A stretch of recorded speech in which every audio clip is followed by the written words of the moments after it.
Hey everyone, so there's this video format that I've seen done by one of my favourite YouTubers, Carson Runquist, a great YouTuber you should check out, where he goes through the things he watched over the course of the previous month, and just the other day I thought, hey, that might be pretty cool to do. So let's just not beat around the bush and just get down to it, shall we? I started May off with a rewatch of Steven Soderbergh's Logan Lucky. This is a movie I mentioned in my What to Watch in ISO video, and it's even better the second time around. Channing Tatum, Adam Driver, and Riley Keough are fantastic in it, but it's Daniel Craig who stole every scene he was in. It's just a good old-fashioned heist comedy, and it's one of the most enjoyable movies on Netflix and Stan. I give it 4 stars. Then I decided to rewatch Bad Times at the Royale, and I'm just going to say that this is easily one of my favourite movies from the 2010s. The way Drew Goddard tells his twisty, Tarantino-inspired mystery is original and tons of fun. Plus it has a killer soundtrack. It's also hard not to love it after seeing Chris Hemsworth dancing to Hush by Deep Purple while eating some pie. I give it 4.5 stars. One night at a friend's place, we had drinks and watched 2 movies. The first was Hot Rod, one of my favourite comedies of all time. The Lonely Island and co do a great job at pulling off over-the-top comedy as it gets more and more ridiculous throughout the film, yet it never feels tacked on or lazy. I think I've watched it about 30 times over the last 5 years, and I still find it just as funny as the first time I watched it. It's simply a modern comedy classic. I give it 5 stars. Following that great comedy though, we watched the latest movie from Happy Madison Productions, The Wrong Missy, and oh boy, was it bad. Everything about it just felt so lazy and over the top, but in the worst way possible. It was basically the reverse Hot Rod in terms of how it pulled off that style of comedy. David Spade doesn't seem to really care at all, and Lauren Lapkus goes way too overboard in the role of Missy. If her performance and execution of the comedy here was more subtle, then it might have been watchable, but it's just terrible. Is it worse than Jack and Jill? No, by all means, but it's up there for sure. The only reason I gave it an extra half star is because it got 2 giggles out of me, but that's just from a joke revolving around coffee and the name of the actual company the characters work at. It's just so lazy. Please don't watch this movie at all, I beg you. 1 star. It's almost dog shit. Another Netflix movie I watched was the documentary Have a Good Trip: Adventures in Psychedelics, and it was a good watch. The whole documentary is made up of different celebs sharing some of their experiences when taking acid and shrooms, and most of the stories are quite funny and add an extra layer to how you look at them.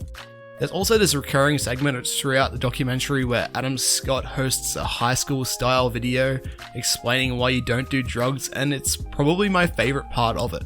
There are some pacing issues and it doesn't really add anything new to the documentary landscape, but it's a good time if you want to hear about some funny and crazy drug adventures.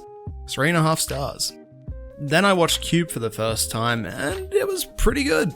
I've been meaning to get around this movie ever since I saw the iconic opening scene years back, and I liked what the filmmakers were able to accomplish with such a low budget. The Cube itself is creepy and pretty cool, and the characters are interesting enough to keep you entertained for its runtime. After watching it, I can see its inspiration in a lot of sci-fi and horror movies I've watched in my life, and I appreciate it for that. There are some acting problems and other issues that hold it back, but overall it's a solid contained thriller with a killer opening. 3.5 stars. Then I decided to rewatch Ocean's 11 for the first time in a few years, and why don't I watch this movie more often? There's a reason this is considered one of the best remakes and heist movies of all time, and it's easily some of the most fun you can have of a movie.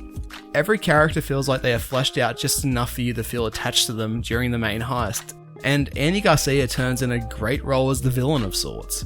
George Clooney just oozes with confidence and charisma, and Brad Pitt is just plain cool. The chemistry between them two alone is amazing, and Steven Soderbergh does an excellent job at making a tight and compact heist film. It's ridiculously enjoyable. 4.5 stars. And then I decided to rewatch Once Upon a Time in Hollywood for the 4th time, and I adore it so much. This is Tarantino at his most personal, and even if there isn't much of a story to this almost 3-hour movie, it's one of his best movies. He takes his time in allowing us to settle into late 1960s Los Angeles, and it's some of the best production in his filmography. Hell, there's an almost 5-minute scene early on of Brad Pitt driving around Hollywood at night, followed by another almost 5-minute scene of him feeding his dog and cooking dinner. It doesn't sound interesting to watch, but the way Tarantino executed it is just tons of fun. Brad Pitt and Leonardo DiCaprio are amazing, and their chemistry is something I never knew I needed in my life. Sure, at first Margot Robbie might not have much to do, but on repeat viewings you start to see that she wasn't meant to. Her performance as Sharon Tate is meant to show us what this great time in Hollywood was like for many, and how the Charles Manson murders changed the whole landscape forever. The more I rewatch this, the more I love it, and it's great fun to just put on and hang out with these great characters for 3 hours. 4.5 stars. A few days later, a couple of friends came over and we watched 1917. This was the first time I've watched it since first seeing it at the cinema, and I could start to see more flaws in the movie. It may not have the same epicness and effect it had on the big screen, but this is still one of the best war movies of the century. Sam Mendes tells a great story of 2 soldiers trying to navigate the hellish landscape of World War I, and it's extremely well executed. The cinematography from Roger Deakins is basically perfect and some of the best I've ever seen. The one-shot style of filmmaking works here and it doesn't feel tacked on. It's a great war movie and one of the best movies of the 2010s. 4.5 stars. With Ocean's 11 still in my head a few days after rewatching it, I decided to give the rest of the trilogy another chance. I expected to hate Ocean's 12, but I really don't see why there is so much hate centered around the sequel. Yes, it does get pretty silly with a third act where Julia Roberts' character pretends to be, yeah, you guessed it, she pretends to be Julia Roberts. But this is an Ocean's movie. It isn't meant to be serious. There's a lot more of a meta side here, and it feels like it was a movie ahead of its time. Catherine Zeta-Jones and Vincent Cassel are fantastic new additions to the cast, and even though it gets rather ridiculous at times, it's a really fun movie. 3.5 stars. After finishing Ocean's 12, I immediately started Ocean's 13, and this was also really good.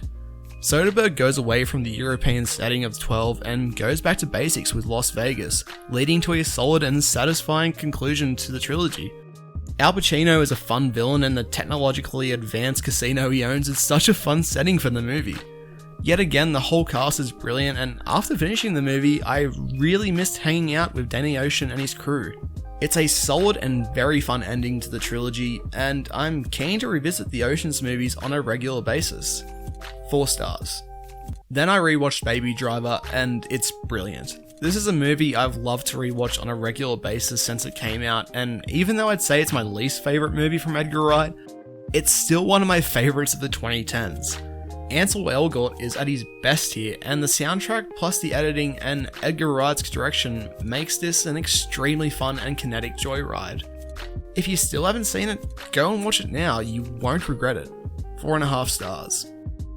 On the last day of May, I was experiencing one of my worst hangovers ever, so I decided to watch another movie from Edgar Wright, and that was The World's End.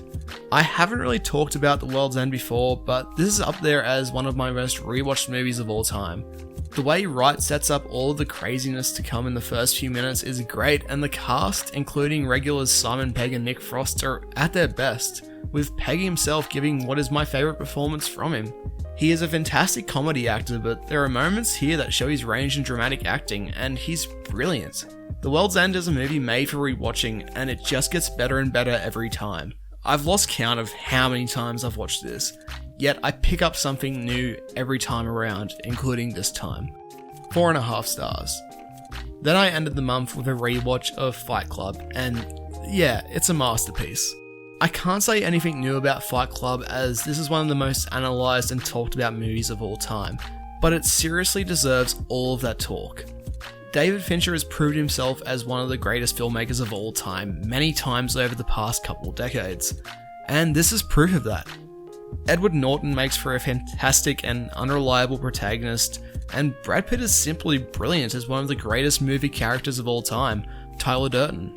Helena Bonham Carter is downright wonderful as Marla, and Meatloaf is lovable as Bob.